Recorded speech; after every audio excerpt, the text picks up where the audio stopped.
Simon Pursehouse, the overall wizard of centric music. It's probably not the real name that you go under, is it? No, on my business card it says Publishing Wizard. Yeah. So, or it's going to now after you've introduced me like that. Good. It should do. So I mean, what does a publisher do first up?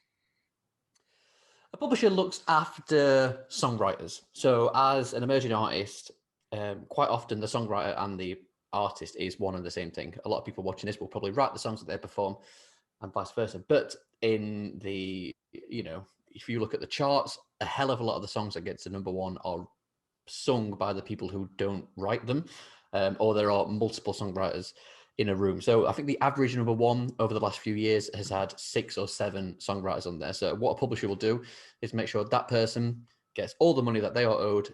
Basically, every time you hear music anywhere, be it at a gig or be it at a restaurant or a cafe or a doctor's waiting room or on the radio, basically, if you hear music, that's generating money for the people who wrote those songs.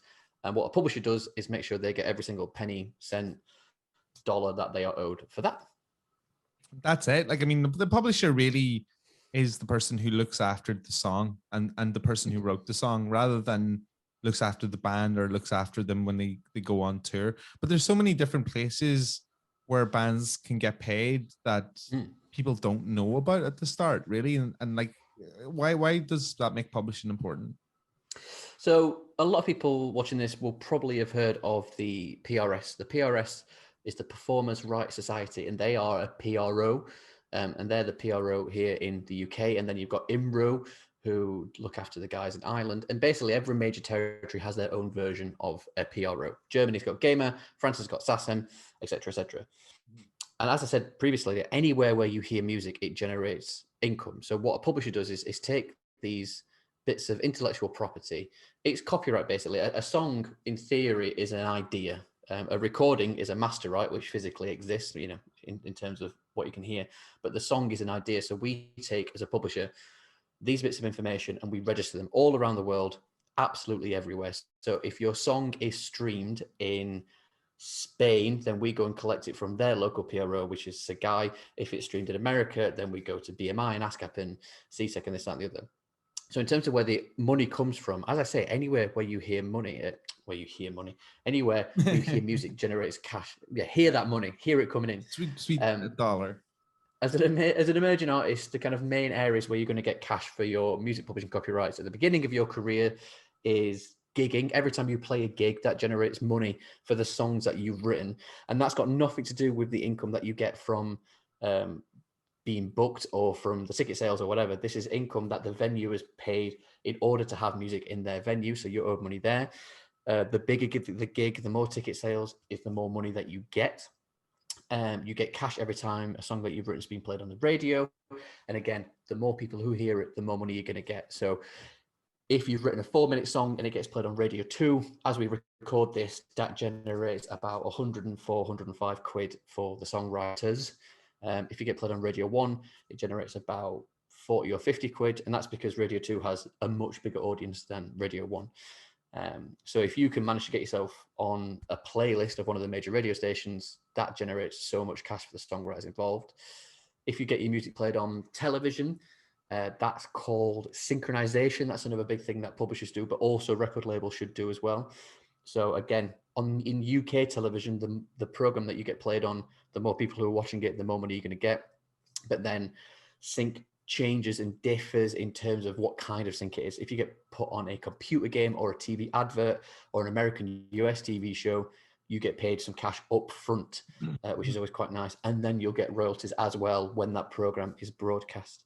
And then a big thing for our artists at the moment is streaming. Every time your music's streamed, it generates money for your publishing and for the people who wrote the songs. So for every stream that happens, it generates your micropayment of whatever pence, 0.0002, whatever.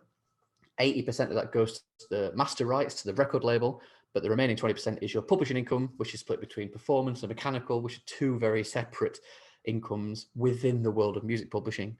And what a good music publisher does, hey, lightcentricmusic.com, there's a little plug for you, is that we go and collect all that money for you all around the world, rather than you relying on one local PRO to collect it worldwide for you, because they're very good at collecting the income that's generated in the country that they're in. But when it comes to things abroad, and let's be honest, the music industry is a worldwide village these days. You really need to be working with a publisher who can look after your copyrights in all them territories directly. So there's a lot of money being generated out there. Even for, what's quite interesting is at Centric, we look after artists writing their first ever songs to those who've sold millions and defined genres and won Grammys and all that malarkey.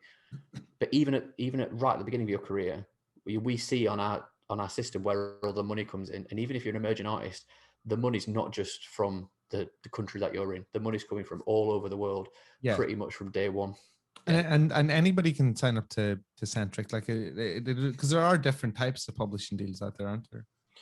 There is indeed. So what we offer is a very artist-friendly administration deal. So we take all that information, we get all that money for you, we collect all those royalties, and we do it on a deal where you can leave whenever you want and you keep your copyright with just 28 days notice. So it's the most artist-friendly publishing deal in the entire music industry.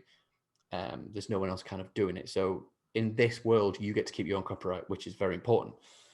In the world of traditional publishing deals, which we do as well, what happens there is a publisher will give you as a songwriter usually an advance of X amount of money up front, which it's an advance. You have to pay that back. Please never forget that.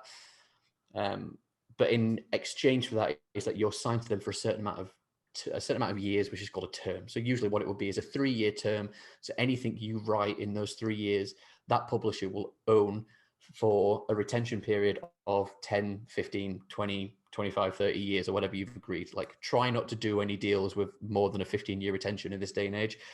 Old publishing deals and old record deals will do life of copyright, but they're a bit of a no-no these days. And they're great and they're fine if, depending on what you're looking for. So with the traditional deals that we have with our songwriters, it's a much closer relationship. Because in terms of the administration, music publishing administration, here's a dirty little secret for you, is aggressively dull, very unsexy. It's just a data game. It's taking lots of information and getting it out there with all this technology that we use.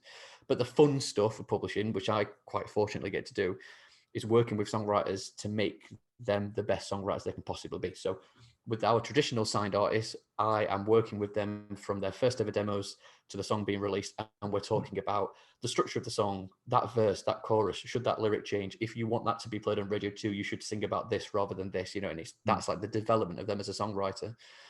And then realizing where that songwriter needs help, because they may be fantastic at writing choruses, but they may be rubbish at top lining, or they might need some work with kind of structure. So I'll put them with this songwriter who's a lyricist, or this songwriter who can write killer choruses, and kind of bridge the gaps to make the best possible song. Because it's much better to have 50% of a world-beating song than 100% of a song that's not going to do anything.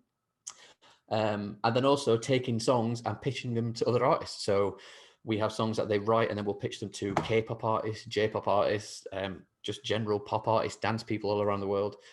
And that's a big part of that. That's very tough. But that's a traditional publishing deal. So before you do one of those, if you are lucky enough to be offered one, even though they're quite tempting because you get a bit of cash and you get lots of promises, just make sure that you really trust that company and that person offering you that deal. Because before you commit to doing something, I think it's an odd quirk of the music industry where, and it happens every day, where people will be like, hi, I'm Simon, let's work together for 15 years. And that's it's a weird thing to do, because you don't know how you're going to feel about me in 6 months' time. So everyone we've done these traditional deals with, we've worked with on that 28-day deal for a little while first, is to get that rapport and to get that chemistry. Because what happens as well, and usually in the majors music industry, not all of them, one of the worst things that can happen is that you can get signed, you do a big old deal with someone, you sign to someone, and then that person who signed you, your champion at that company, leaves to go to another company or does This happens all the time.